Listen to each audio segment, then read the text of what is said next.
আসসালামু আলাইকুম। Hello everyone, সবাই কেমন আছেন? আশা করছি সবাই আল্লাহর রহমতে অনেক ভালো আছেন। আমরাও আলহামদুলিল্লাহ ভালো আছি। তো অনেকদিন পর আপনাদের সাথে আর একটা নিউ ডেইলি ভ্লগ নিয়ে হাজির হয়ে গেলাম। তো আমার মাছের বাজার শেষ হয়ে গিয়েছিল, তো আবিদের বাবা সময় পাচ্ছিল না। আজ সময় বের করে সকাল সকাল বাজারে গিয়ে মাছ এনে দিয়েছে। তো আমিও তাড়াতাড়ি নাস্তা শেষ করে এগুলো গুছিয়ে নিয়েছি, ধোয়াধুয়ি করে নিয়েছি। কারণ যেহেতু দুপুরের রান্নাটাও করতে হবে, সকালের ব্রেকফাস্টের পর আর আর দেখা যাচ্ছে যে সময়ই পাওয়া যায় না, খুব তাড়াহুড়া লেগে যায়। তা আমি এখানে মাছগুলো আলাদা করে নিচ্ছিলাম, রুই মাছ আর দেখা যাচ্ছে এটা তেলাপিয়া একসাথে নিয়ে চলে আসছে, তো এগুলো আলাদা করে ক্লিন করে নিচ্ছিলাম। বাটা মাছগুলো যেহেতু কুটিয়ে আনতে পারে নাই, সেগুলো আসলে আমার কাটতে হবে, না হলে আপা আসলে তাকে দিয়ে কাটাতে হবে। যাই হোক, একটা কিছু করে নিব।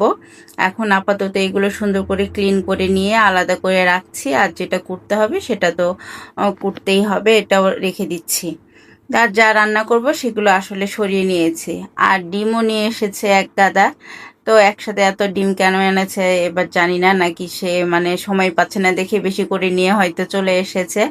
তা আমি ডিম ধুইতে ধুইতে হাঁপাই গেছি যে এতগুলো ডিম একসাথে আনছে কেন। আবার একটু সাবধানেও কাজ করছিলাম, কারণ এতগুলো যে ভারে দেখা যাচ্ছে যে ভেঙে যাবে। গিয়েছেও দুই একটা ভেঙে, তো এগুলো সুন্দর করে ক্লিন করে নিচ্ছি। আর আমি অনেক বেশি তাড়াহুড়োর কাজ করতে পারি না। আমার তাড়াহুড়ো করতে গেলে সেই কাজ আরো বেশি খারাপ হয়ে যায়। তো আমি আস্তে আস্তে আমার কাজগুলো করি, সংসারের অন্যান্য কাজও আমি আস্তে ধীরে করি।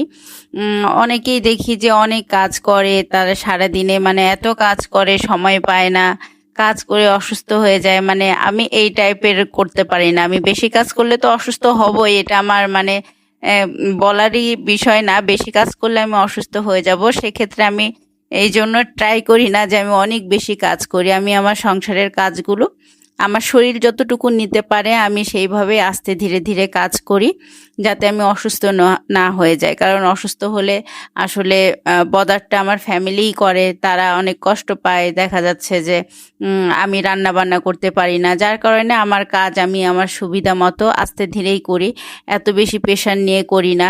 যদি প্রেশার নিয়ে বেশি করে ফেলি যেদিন, সেদিন আমার অবস্থা খারাপ হয়ে যায়। তো আমি ট্রাই করি একটু আরাম বিরাম করে আস্তে ধীরে কাজ করতে। এত তাড়াহুড়ার কি আছে, তাই না? নিজের শরীরটাও তো দেখার বিষয় আছে, সারাদিন তো খালি আর কাজ করলেই হয় না।